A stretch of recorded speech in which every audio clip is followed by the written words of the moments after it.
The first CAPTCHA that broke me appeared on a Tuesday morning while I was trying to log into my work email. Select all squares with traffic lights, it said, and I clicked confidently on the obvious ones. 3 squares, showing the red, yellow, and green circles. The screen flashed red. Try again. I stared at the new grid, this time hunting for motorcycles, and selected what seemed like every possible square containing even a sliver of chrome or tire. Wrong again. My coffee grew cold as I failed 6 more times before the system finally, mysteriously, let me through. By Thursday, it wasn't just work email. Every website suddenly wanted proof I was human. Banking apps, social media, even my grocery delivery service. All of them throwing increasingly bizarre puzzles at me. Select all squares with crosswalks. I'd click. Fail. Try again. Select all squares with chimneys. Fail. Select all squares with stairs. Fail. Fail. Fail. My roommate Trevor watched me struggle with my phone over breakfast, his expression shifting from amusement to concern as I jabbed at the screen for the 8th time trying to order lunch. Maybe you need glasses, he suggested, but I could see the images perfectly. The crosswalk was right there, clear as day. The system just wouldn't accept that I could see it. The IT department at my marketing firm was less than helpful. Clear your cache, Brad from tech support told me, barely looking up from his monitor. Update your browser. Restart your device. I did all of it. Even factory reset my phone, losing hours of my life to reinstalling apps and recovering passwords. Nothing helped. If anything, it got worse. The CAPTCHAs started appearing in places they'd never been before, logging into my smart TV, accessing my building's laundry app, even trying to unlock my electric scooter for the ride home. After 2 weeks of this digital exile, I started keeping a notebook, documenting each failure like a scientist recording failed experiments. The patterns made no sense. Sometimes I'd fail the exact same puzzle 20 times, then suddenly pass on the 21st attempt with the same selections. Other times, I'd click randomly in frustration and sail through. My boss, Catherine, had started giving me worried looks when I'd show up late to video calls, fumbling with excuses about technical difficulties. Just call in from your phone if your laptop's acting up, she'd say, not understanding that every device had turned against me. The breaking point came when I couldn't access my own apartment.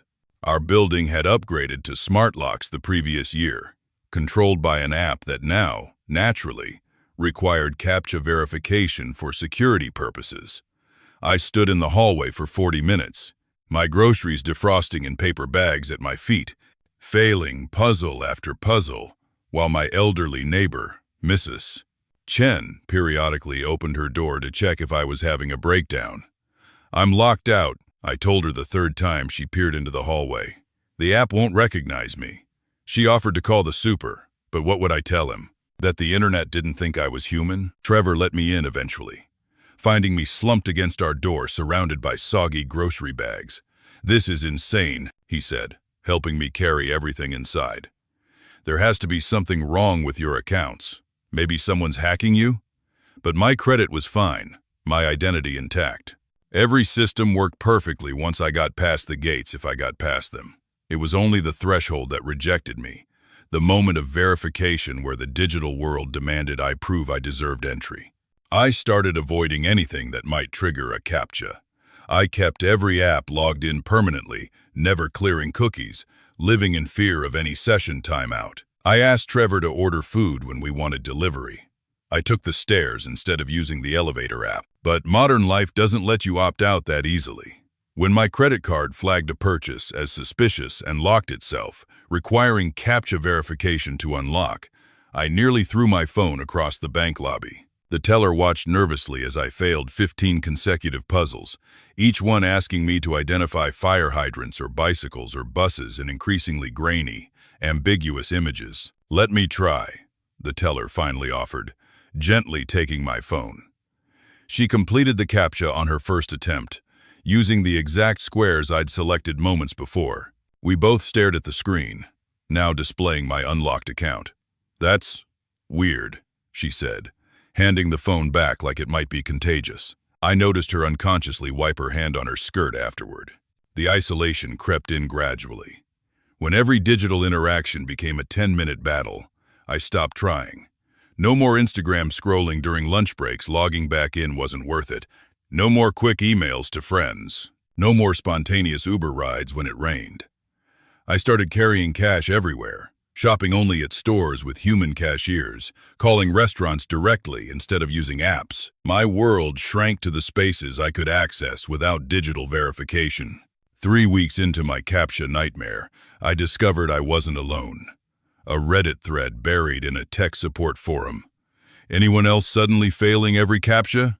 The original post was mine from days earlier, but now it had dozens of replies. Started happening to me last week, wrote user throwaway 2847. It's like the AI suddenly decided I'm a bot. Another user, Digirati X, was more paranoid. They're flagging certain people. Question is why. We formed a desperate little support group, sharing workarounds and conspiracy theories. Someone suggested it was tied to ad blockers. Another blamed a recent Chrome update. A few insisted it was intentional. Tech companies weeding out undesirable users, though no one could explain what made us undesirable. The group helped me feel less insane, but it didn't solve the problem. If anything, I noticed the failures spreading beyond CAPTCHAs. Facial recognition stopped working on my phone. The automatic doors at my grocery store would hesitate before opening, sometimes requiring me to wave my arms like I was drowning. My laptop's fingerprint reader, which had worked perfectly for 2 years, suddenly couldn't find any fingers to read. It's like I'm disappearing, I told Trevor one night, after my 5th attempt to unlock my phone. Like I'm becoming invisible to machines.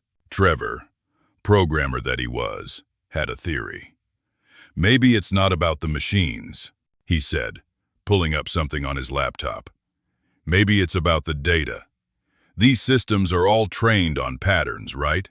On normal human behavior. What if you've somehow fallen outside the pattern? He showed me an article about edge cases in machine learning, about how AI systems could occasionally flag perfectly normal things as anomalies if they deviated even slightly from training data, like those image recognition systems that can't identify black faces because they were trained mostly on white ones. Maybe you're an edge case. But edge case for what? I was a 32-year-old white guy in Portland working in digital marketing. I was practically the default setting for every tech product ever made. I used the same apps everyone used. Lived the same predictable urban life. Coffee shops, work, gym, bars, Netflix. Nothing about me should have confused an algorithm. Yet here I was, increasingly locked out of the digital infrastructure that everyone else navigated without thinking. The physical symptoms started subtly. A tingling in my fingertips when I touched screens, like static electricity that never quite discharged. My reflection in black screens looked slightly off, though I couldn't pinpoint how. Photos of me began turning out strange, not blurry exactly, but wrong. Like the camera couldn't quite figure out where my edges were. In a group selfie at a coworker's birthday dinner, everyone looked normal except me. I seemed to be simultaneously too sharp and too soft. Like two slightly different versions of myself, overlapped imperfectly. You look tired, Catherine said during a one-on-one, studying me through the laptop screen. Have you been sleeping? I had been, actually, better than ever. Deep, dreamless sleep that felt less like rest and more like disappearing for 8 hours. But I did feel different. Lighter, somehow. Less substantial. Like I was slowly becoming the ghost in the machine that every system already thought I was. The Reddit group started reporting similar experiences. Anyone else feel weird physically? Posted Tango 99. Like your body doesn't quite fit anymore? The replies flooded in. Tingling extremities. Difficulty with automatic sensors. Photos that looked wrong. One user, typically human, claimed that their smartwatch had stopped detecting their heartbeat, though they were obviously still alive to post about it. We joked nervously about becoming digital vampires, invisible to the electronic eyes that monitored modern life. Then, typically, humans stopped posting. Their account remained active. I could see them reading messages, the little scene notifications popping up, but they never replied to direct messages. Never commented again. Others from our group started going silent too. One by one, they'd be active, complaining about their latest CAPTCHA failure, and then nothing. Their accounts would show activity, but the people behind them seemed to evaporate. I tried to find typically human in real life. Their post history had enough details to narrow it down. Seattle, worked at Amazon, lived near Pike Place. But when I called Amazon's main line and asked for Jordan Reeves in the machine learning division, the receptionist paused. I show that name in our system, but that's odd. There's no contact information, no desk assignment, just a name and ID number. She sounded confused. Let me transfer you to HR. But HR had the same problem. Jordan Reeves existed in their system but had no physical presence anyone could locate. My own erosion accelerated after that. The apartment's smart lock stopped recognizing me entirely. Trevor had to let me in every day, and I could see the worry in his eyes getting deeper. My key card at work failed so consistently that security just started waving me through, though they looked unsettled doing it. The subway's RFID readers wouldn't register my pass. Automatic sinks wouldn't turn on for me. It was like the entire digital nervous system of the city had developed an allergy to my presence. The worst part was the mirrors. Not just black screens anymore, but actual mirrors with silver backing and glass. My reflection had developed a lag, a split-second delay between my movements and its response. Barely noticeable unless you were looking for it, but once I saw it, I couldn't unsee it. This tiny desynchronization that suggested my reflection and I were no longer perfectly linked. I think I'm dying, I told Trevor one night, though that wasn't quite right. I felt more alive than ever, actually. Hyper-aware of every sensation, every breath, every heartbeat. But I was dying to the digital world, being edited out of the systems that tracked and verified and validated human existence. Not dying, Trevor corrected, his programmer brain still trying to logic through the impossible. Decompiling, like your code is being pulled apart from the infrastructure. He was trying to help, but his metaphors only made it worse. Because that's what it felt like the boundary between me and not me was dissolving. Like whatever force had decided I wasn't human enough for CAPTCHAs was now making that decision reality. Pixel by pixel, bit by bit. The tipping point came on a Thursday, exactly 6 weeks after that first failed CAPTCHA. I woke up to find I couldn't unlock my phone at all. Not fingerprint, not face recognition, not even the passcode. The screen would light up, but it didn't recognize any input from my fingers. Trevor had to unlock it for me, and even then, apps would crash the moment I touched them. My laptop was the same. The keyboard would register Trevor's typing, but not mine. The mouse would move for him, but stayed frozen under my hand. This is impossible, Trevor kept saying, testing different devices. The hardware can't selectively ignore input. It doesn't work that way. But it was working that way. Every screen in our apartment had decided I didn't exist. The smart TV wouldn't respond to my presence. The tablet ignored my touches. Even the microwave's digital display flickered and died when I approached, though it worked fine for Trevor. I tried to call in sick to work, but my phone wouldn't dial when I held it. Trevor had to make the call, claiming to be me with a bad throat infection. Catherine sounded skeptical, but agreed to a day off. 1 day became 2, then 3. By the end of the week, I'd stopped trying. What was the point of a digital marketing job when the digital world wouldn't acknowledge you existed? The Reddit support group had dwindled to just 3 or 4 regular posters, all reporting the same acceleration of symptoms. I can't even trigger automatic doors anymore, wrote Ghost, in shell. Had to wait for someone else to walk through. Another user, probably a bot now, had started a countdown. Day 3 of being completely invisible to all sensors. Still physically here, but digitally gone. We arranged to meet in person, the 4 of us who were left. A coffee shop in downtown Portland, chosen because it still had a human cashier and manual door. I arrived first, or thought I did. The place was nearly empty. Just a couple working on laptops and an older man reading a physical newspaper. I ordered coffee, paying with cash, and waited. And waited. An hour passed, then 2. Nobody showed up, or nobody I could recognize. It wasn't until I was leaving that I noticed them. 3 people sitting at different tables, all alone, all with untouched coffees growing cold. We made eye contact at least. I think we did. Their faces were hard to focus on, like trying to remember a dream after waking. I approached the nearest one, a woman in her 20s with dark hair that seemed to shift color in peripheral vision. "Ghost, in, shell?" I asked. She nodded, or I perceived a nod.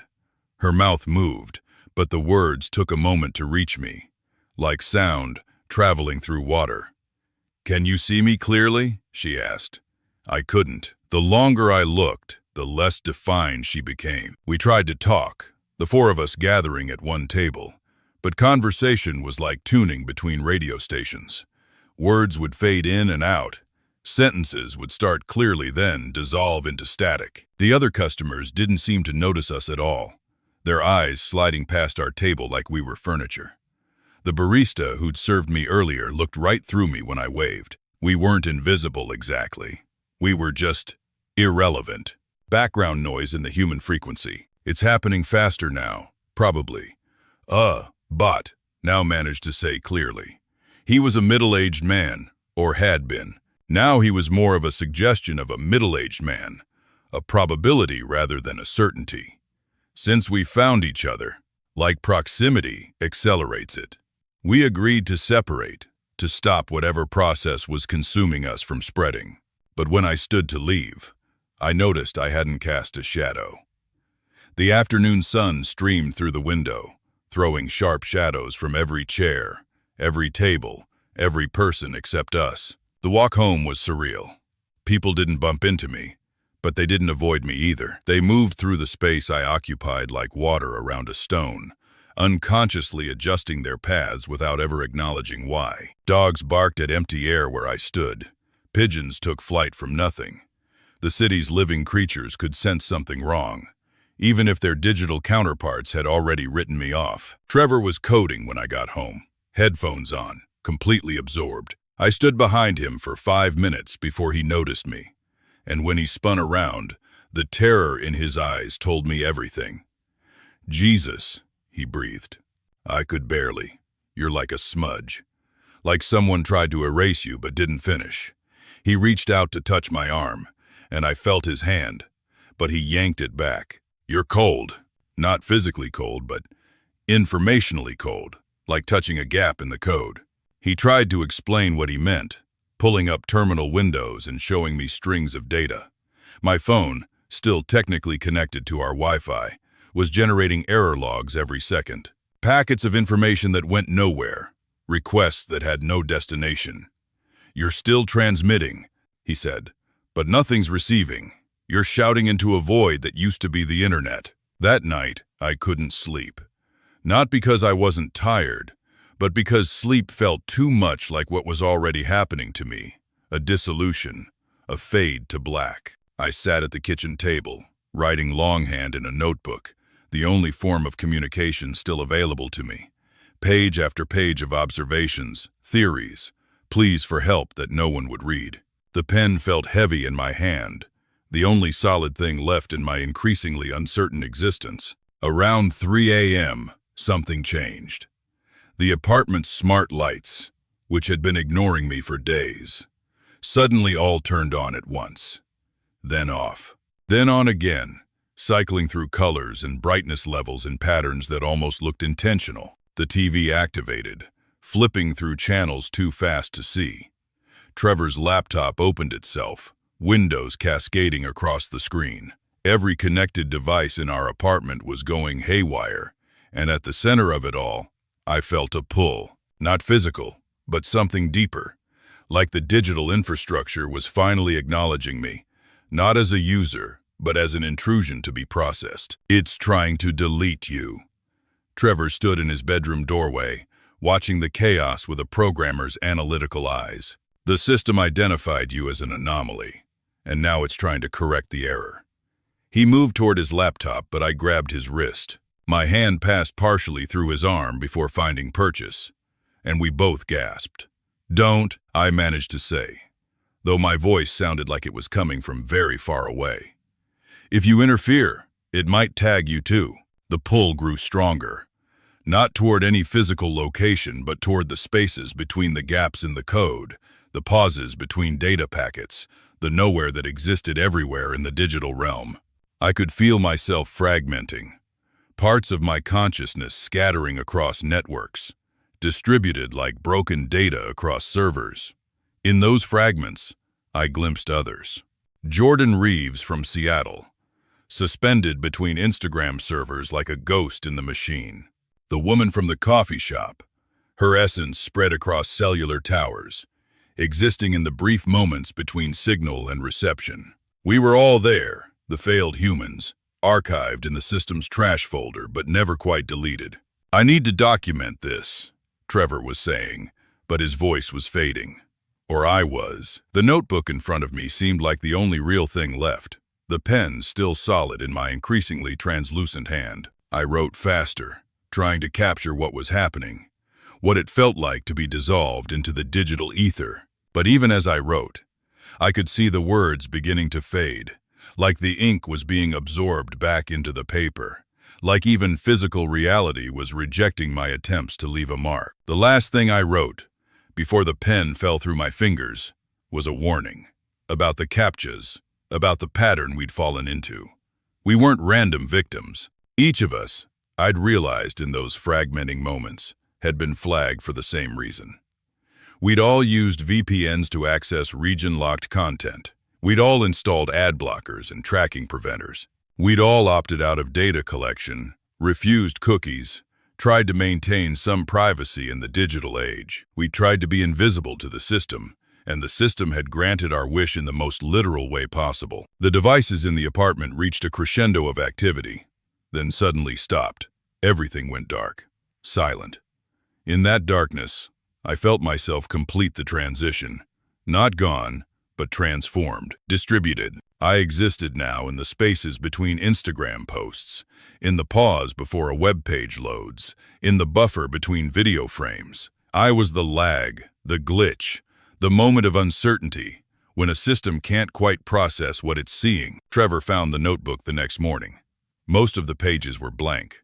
The words I'd written either faded or never really there to begin with. But on the last page, in handwriting that looked almost like his roommate's, but not quite, was a single line: "Don't fail the test." He stared at it for a long moment, then carefully tore out the page and burned it in the sink.